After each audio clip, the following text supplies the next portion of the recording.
Tábor.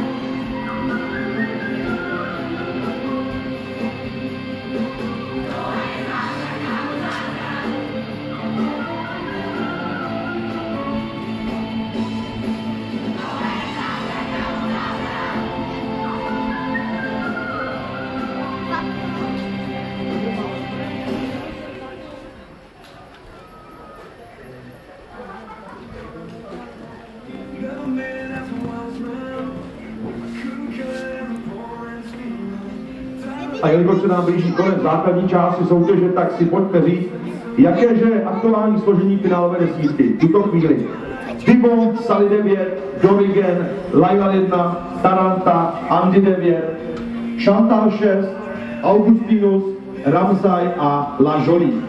To by byla elitní desítka v tuto chvíli. Samozřejmě dokončí ještě 4 dvojice, takže všechno může změnit.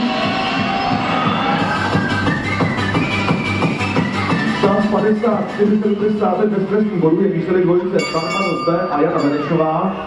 A to by na tu elitní desítku mělo stačit. Pojďme dál. Startovní pořadí 68, Irena Hadrová a Sex on the Beach. Startující barva